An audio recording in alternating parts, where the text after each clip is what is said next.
हाँ तो काम करना पड़ेगा, काम।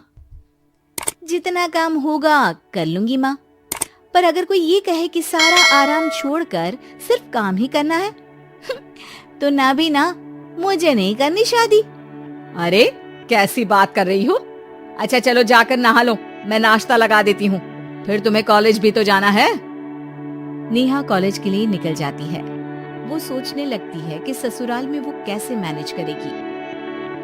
क्या हुआ नेहा, परेशान लग रही हो?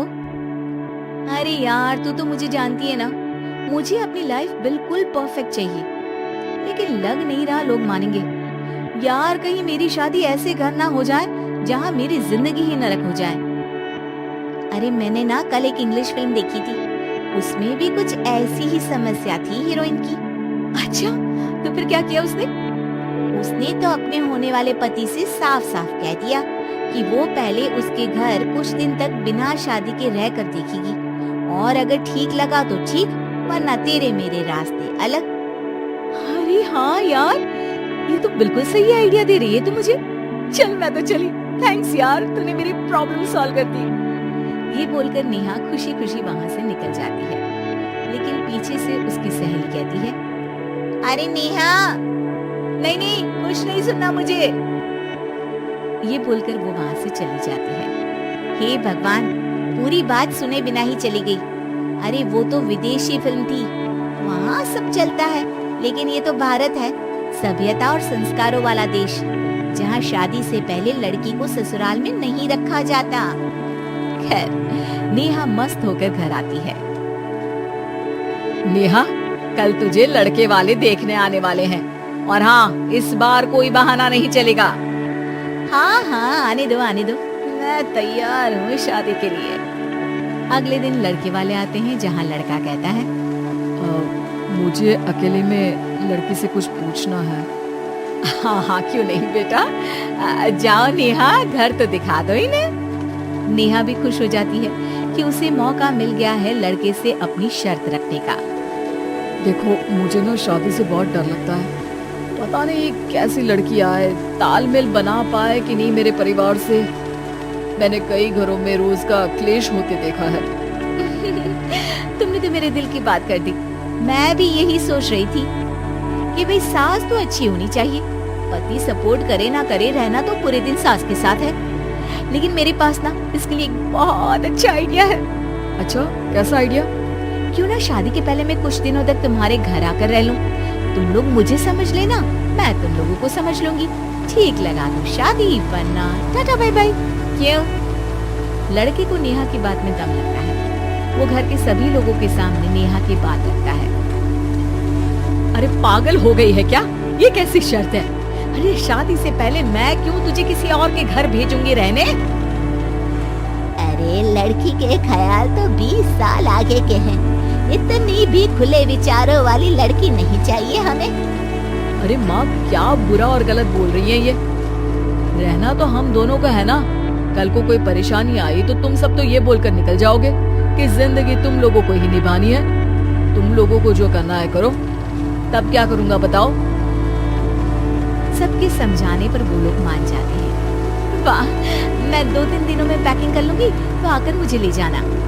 और नेहा पहुंच जाती है विशाल के घर। आओ आओ, ये रहा तुम्हारा कमरा।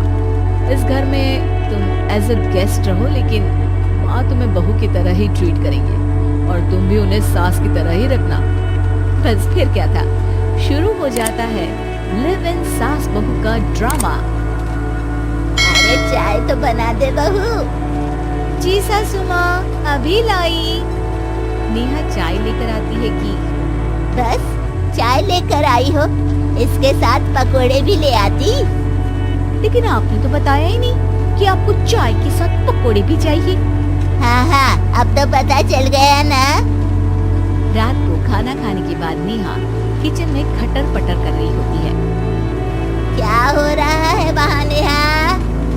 माँ जी मैं ना रात को अदरक वाली चाय पीकर सोती हूँ, ये मेरी आदत है। अच्छा तो जरा मेरे लिए भी बना देना। दोनों सास बहू रात को चाय पीती हैं। अगले दिन नेहा, मैं मंदिर जा रही हूँ, मेरी साड़ी निकाल कर बेड पर रख दे। नेहा सास के लिए साड़ी निकाल कर रख देती है। वो देखती है कि उसके आने के बाद से सास ने घर का कोई भी काम करना छोड़ दिया है। यार मैं क्या करूं? ऐसा ससुराल तो मुझे नहीं चाहिए था जिसमें मैं ही सारा काम करूं। मैं तो ऐसा घर चाहती हूँ जहाँ सास और बहू दोनों मिलकर किचन में काम करें। हे भगवान, रात को चाय पी ली, पेट में गैस बन गई, अब तो चला भी नहीं जा रहा है। मुझे तो ऐसी बहू चाहिए जो हेल्थ के प्रति कॉन्शियस हो, क्योंकि वो ठीक रहेगी तभी तो मैं ठीक रहूंगी। दोनों समझ जाती हैं कि वो लोग एक दूसरे के लिए नहीं बने हैं। अगले दिन नेहा, जरा चाय तो ले आना।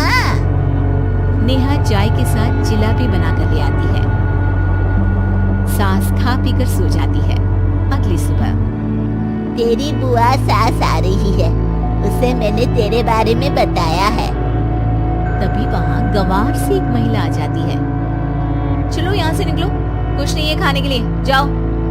ए नेहा, तमीज से बात करो। ये मेरी ननद यानी आशीष की बुआ है। हाय रे दैया, इतनी आकड़ वाली लड़की। अरे यही है ना जो शादी से पहले ही आकर बस गई है यहाँ पर। बस नहीं गई हूँ, बसना है या नहीं ये डिसाइड करने आई थी, लेकिन इन लोगों के रिश्तेदार इतने गंवार हैं, तो मैं तो ना कर रही इस घर में शादी। अरे भाभी, अरे क्या कमी थी हमारे आशीष में जो आपने ऐसी लड़की की शर्तों को मान लिया? अरे वो तो आशीष के कहने पर मैं झुक गई, वरना ऐसी लड़की को तो मैं घर में घुसने भी ना दूं। ए हेलो, ऐसी लड़की कैसी लड़की? हाँ, बिना समझे मुझे शादी कर लूं? अब तो समझ गई ना कि हम लोग गांव के हैं। भाभी को खाट पर सोना और रिश्तेदारों का गांव से आना जाना तो लगा ही रहना है इस घर में। हाँ हाँ, मैं तो किसी मॉडर्न घर में शादी करूंगी। ये बोलकर नेहा वहाँ से चली जाती है। अपने घर में आकर नेहा कहती है, ना माँ ना, लिव इन में रहकर देख लिया, ये गांव के लोगों का कोई भरोसा नहीं है। खैर, नेहा की शादी एक मॉडर्न घर में हो जाती है, जहाँ सास कहती है, हे नेहा, मैं टेनिस खेलने जा रही हूँ, आओ तो जूस बनाकर रखना, और हाँ, वॉलनट्स और ओट्स भी बना लेना। जी माँ। माँ माँ बोलो डार्लिंग, माँ इज ओल्ड फैशन। बेचारी नेहा सर पर हाथ रख लेती है। हे भगवान, ये सास तो सास ही होती है, गांव की हो या शहर की।